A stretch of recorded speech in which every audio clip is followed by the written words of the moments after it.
Ei, você, tá querendo criar um canal de cortes e começar do jeito certo, maximizando os seus ganhos? Com o método Cortes de Podcast, você vai saber todos os detalhes de como criar um canal do jeito certo. Acesse o primeiro link na descrição para saber mais. Tu lembra?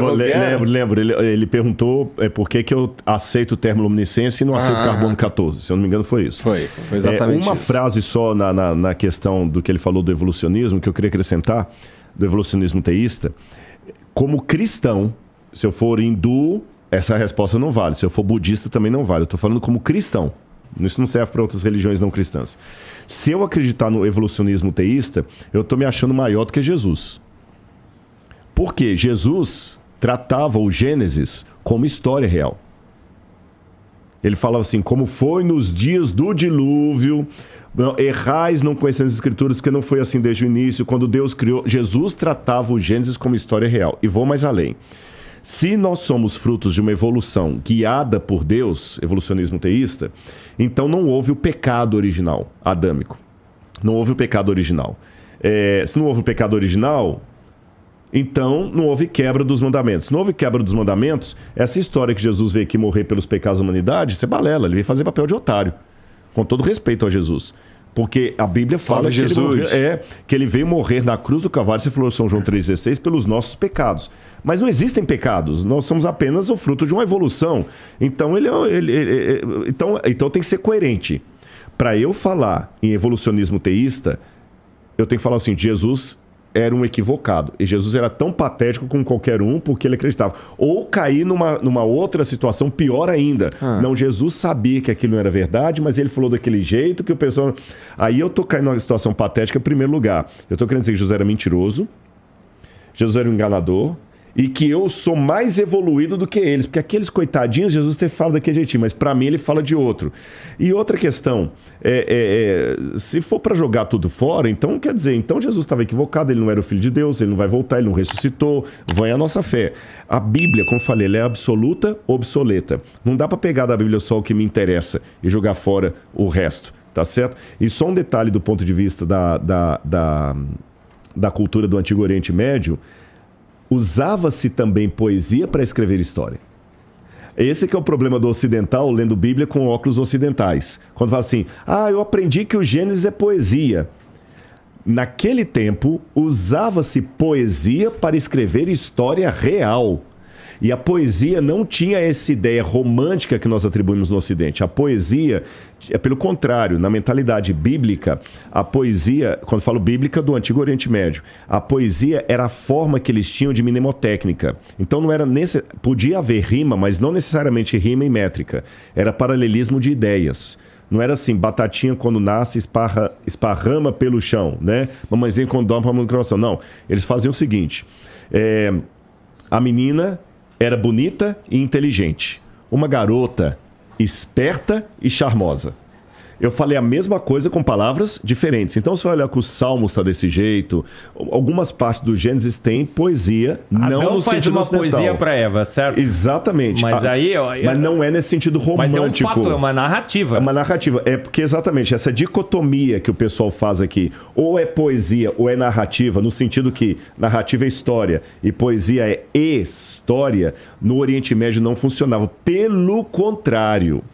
Se eu estivesse falando com vocês aqui em prosa, a narrativa e a poesia fazem parte... Na prosa, corrigindo a minha frase. A prosa e a poesia são tipos de narrativa não excludentes. Não sei se me fiz claro. Sim. Então, se eu estou conversando aqui com o Igor, beleza, estou respondendo, e o Marcos está olhando o celular, qualquer coisa. Daqui a pouquinho eu paro e troco a prosa pela poesia. Então, peraí, isso aí que eu estou falando é importante. O livro de Daniel, por exemplo, quando Daniel fala das coisas da terra, ele fala em prosa. Quando ele fala do céu, ele fala em poesia. Então, a poesia, longe de ser uma música de Caetano Veloso, a poesia, ela tem um sentido de, isso aqui é importante, é tão importante que eu quero que você memorize. Só para... Então, às vezes eu fico pensando que falta um pouquinho de leitura bíblica do Oriente Médio, onde ela veio. E repito, se aquilo não aconteceu, então não houve pecado original. Se não houve pecado original, não faz sentido Jesus ter morrido na cruz do Calvário pelos nossos pecados, é tudo balela. E o próprio Jesus é um fundamentalista, porque ele não acreditava em outra coisa senão na literalidade do Gênesis. Aí agora eu sou um cristão que eu sei mais do que Jesus. Aí forçou. Aí forçou. Com relação à parte Super cristão. Com relação à parte do... Não, uma vez alguém explicou assim, mas Jesus não é porque ele não tinha luz maior sobre o assunto, né? Com relação à questão do carbono 14, eu nunca falei que sou contra o carbono 14. Isso é uma falácia que diz, eu nunca me posicionei contra o carbono 14, a gente usa e tudo mais. A questão que eu sempre falei sobre o carbono 14, e se eu falei bobagem você pode me corrigir, é que eu sempre falo o seguinte, carbono 14 não dá para medir milhões de anos. Porque a pergunta que sempre vem quando a gente está num lugar, eu evito perguntas que não são da minha área. Mas às vezes não tem como fugir. Eu estou num podcast, ela surge, eu vou ficar no vácuo? Como eu já respondi algumas coisas que não são na minha área aqui. Aí as pessoas perguntam, e o carbono 14 com os milhões de anos? Eu falo assim, carbono 14 não dá milhões de anos. Aí eu falo exatamente o que ele fala. A meia vida do carbono é 5.730 anos. E mesmo quando ele fala no máximo 30 mil anos, é uma situação muito rara, porque não sobra átomos ali para você contar, não dá. Então a correção é essa. E a segunda observação, então, é falácia dizer que carbono 14 mostra que a Terra tem milhões de anos. Porque quem trabalha com isso não mostra. Mostra que ela é jovem. Mostra que ela é jovem. Outro detalhe. A única observação que eu tenho com carbono 14, que eu tenho com qualquer outro método de datação, são dois elementos. Letra A questão da contaminação existe.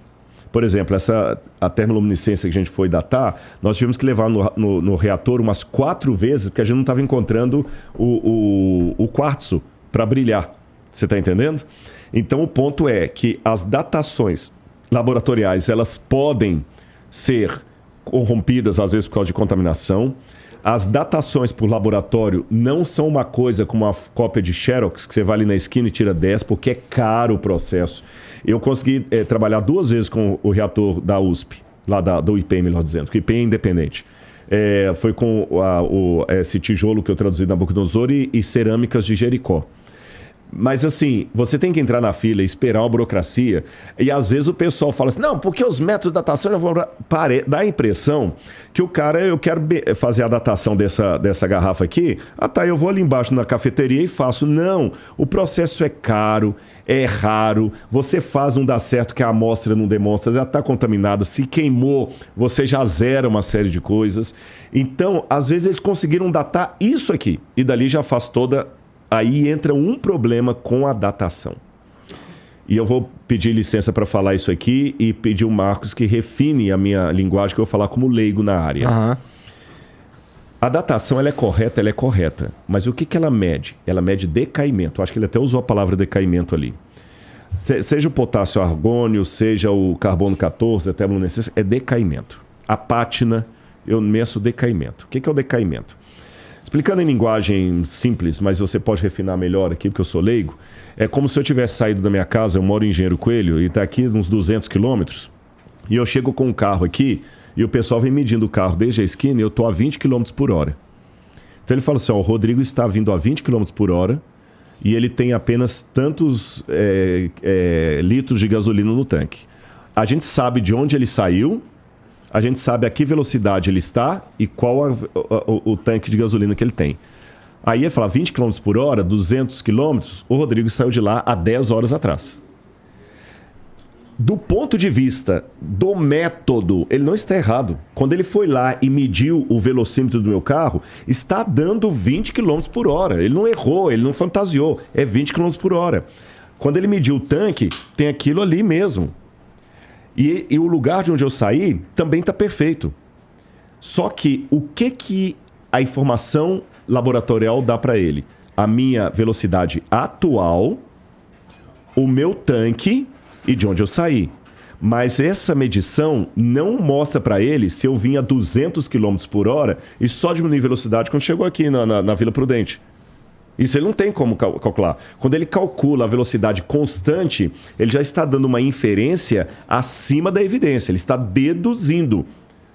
Aí fala, não, eu provo que o Rodrigo saiu há 10 horas atrás do NASP. Como é que você prova? Porque ele está a 20 km por hora. Então, só que o decaimento mostra como o átomo está se comportando agora.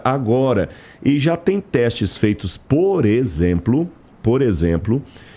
de efeito de tsunami. Olha, nem estou falando de radiação, hein? De tsunami, de radiação Nagasaki e Hiroshima, que só o efeito daquela radiação já mudou o comportamento do decaimento do átomo ali. E eu vou dar um último exemplo e passo a palavra para o Marcos.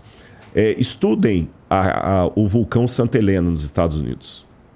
Isso foi, já que você sorriu quando você falou que você viu aquela foto ali, eu conheço paleontólogos que sorriram, geólogos também, que sorriram com o vulcão Santa Helena. Porque o vulcão Santa Helena, quando entrou em erupção, ele provocou e ali deu para medir, porque você tinha a medida antes do vulcão, entre a erupção e depois. Ele provocou alguns elementos que na ciência clássica precisariam de milhões de anos para serem formados e foram formados como resultado do vulcão Santa Helena. De uma hora para outra. De uma hora para outra. 100 milhões de anos. E ali tem como medir, porque você tem o antes e o depois. É como se pegasse a minha viagem e por alguma razão você teve como medir e viu que eu estava numa velocidade acelerada. Então eu não tenho nenhum problema com o carbono 14. Eu tenho problemas são com as inferências que se fazem, seja com ele ou com qualquer outro método, que vai além do método. É como a questão do trilobita, né? Do que eu falei, da trilobita. Eu explico tudo isso, lembra que eu falei de extraordinário e ordinário? Por que o ordinário é a única forma que eu tenho de explicar a separação dos continentes? Por que eu não posso falar do extraordinário? Que teve uma pancada, um catastrofismo universal, que a Bíblia chama de ciência, a gente pode chamar de catástrofe, que provocou isso num curto espaço de tempo. Não, isso é Bíblia, é fé, é religião, não tem nada a ver. Vamos trabalhar com ciência. Aí tá bom, o que vocês têm como ciência? A África está separando da América a tantos centímetros por ano. Calculando a distância, demorou tantos milhões de anos para se separar. Aí veio um monte de pergunta que pessoas como o Marcos falam, vem cá, mas se tem tantos milhões de anos, e a erosão? Por que mantém o formato? Aí os caras falam assim, esse é o problema de criacionista e design inteligente. Eles não produzem ciência, eles só questionam o que a gente faz. Mas eu repito, é a mesma coisa que o ateísmo faz com crianças crentes. Eles não produzem nada de coisa a não ser botar a criança para questionar o pai, a mãe, a religião, a coisa que ele aprendeu da Bíblia. Não dá resposta nenhuma, só faz me perguntar. Quando a gente faz a mesma coisa, eles não gostam.